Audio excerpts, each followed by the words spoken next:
Sobrang respetado ko ang kagalang-galang na writer, director, producer, at magaling magluto, chef, dahil talagang mahilig siya sa food.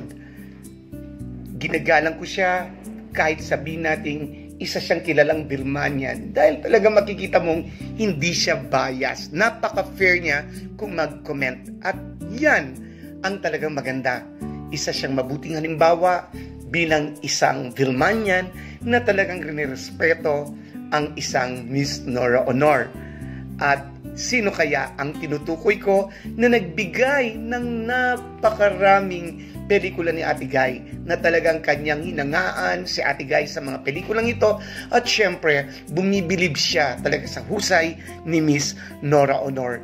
Pag-uusapan natin ang lahat ng yan sa pagpapatuloy ng Heart Expression.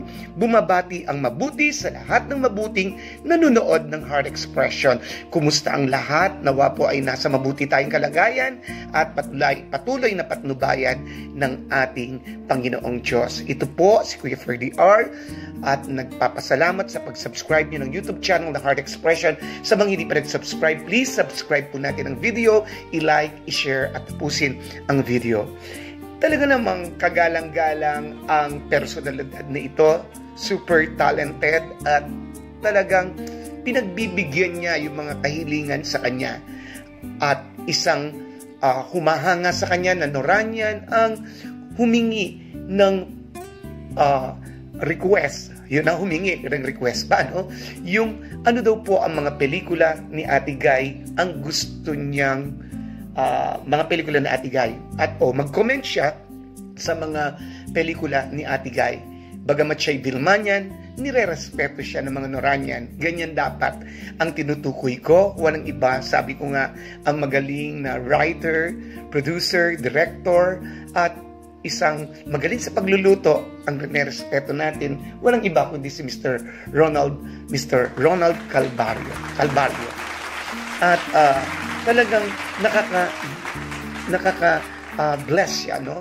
Si Mr. Ronald Carvalho dahil siya ay nagpahiwatig pa noon. Talagang bumibilib siya sa husay ni Ate Guy. Actually, meron siyang sinabi na, sabi niya, yung isang pelikula binanggit ni Ate Guy, yung pelikula ni Ate Guy, binanggit niya na kailan kaya mauulit ang mga pelikulang tulad ng pelikula ni Miss Nora Aunor. Ayan. At katunayan, siya rin ay gusto niyang gawa ng pelikula sa Ate Guy, yung ng Jesusa, na talagang kung hindi talaga kay Ate Guy, hindi ka talaga kay Ate Guy. Pero syempre ginawa niya ang serbisyo sana ni Ate Guy. Pero maaaring may mga kadahilanan at talagang darating din ang pagkakataon na yon.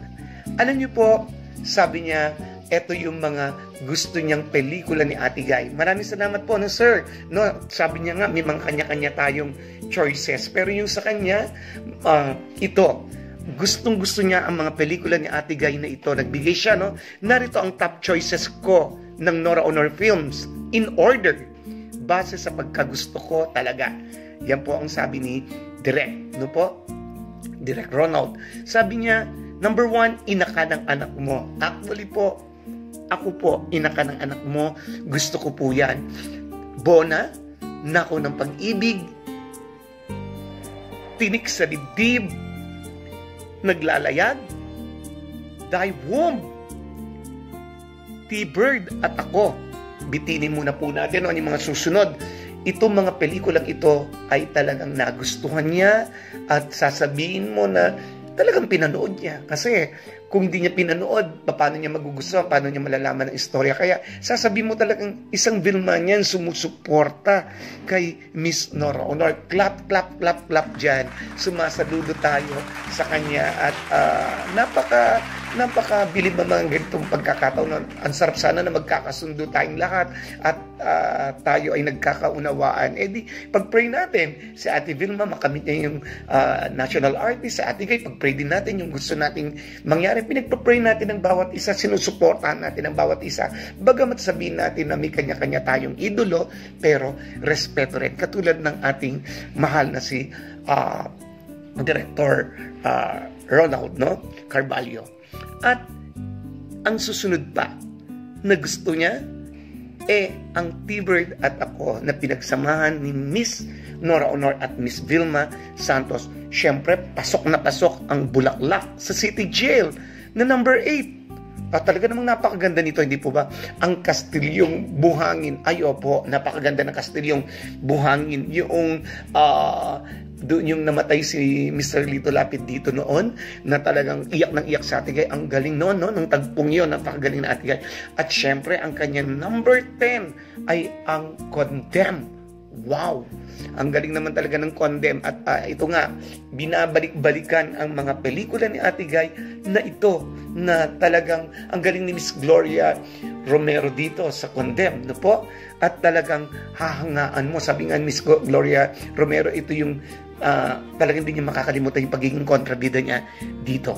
Number 11, ito po yung Atchay, na talagang best performer, ang ating mahal na superstar. Atchay, no? Pasok kay Mr. Carvalho.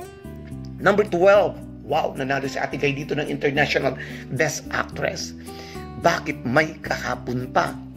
With Mr. Eddie Garcia. Happy birthday, Mr. Eddie Garcia, na ngayon ay talagang naalala natin na sumakabilang buhay na ang husay ng director na ito, at syempre niya sa Bakit May Kahapon Pa. At ang International Best Actress din sa Ate Guy dito, number 13, The Floor Contemplacion. Bilangin ang Bituin sa Langit. Wow, ang galing. Noong 1989 talagang napanood natin to. At ang Balik-Tambalang Till We Meet Again, number 15, ng Guy and Pip. Pasok pa rin. Talagang naman ang galing-galing ng mga choices po ni Mr. Ronald Carvalho. At syempre, ang totoong buhay ni Pasita M. Ang galing po dito, ha. Lalo na po yung court scene. At saka yung ending na po. Yung sigaw ni Ate Guy na Grace. Tinatawag niya si Lotlok doon, no? Na ang pangalan ni Grace. Ang America. Wow! Kauna-unahang best actress sa PMPC, si Ate Guy. America. Tapos, yung gusto niya, Andrea, paano ba maging isang ina, na Grand Islam dito si Ate Guy. Wow, kompleto na. Siguro to hindi lang yung best of best talaga ni Mr. Ronald Carvalho. Siguro marami pa, pero ito yung mga naalala niya at napili niya. Maraming salamat po direct sa paghanga nyo at pagsuporta nyo kay Ate Guy at sa mga request na pinagbibigyan nyo. Salamat po, at nakasuporta po ako sa inyong Facebook. Ayan. Ito po si Kiefer DR na nagsasabing talaga namang si Miss Nora Honor, the greatest actress of all time, at nag-iiwan ng as long as there is love, we will stand, and to God be the glory. Maraming salamat po at mabuhay.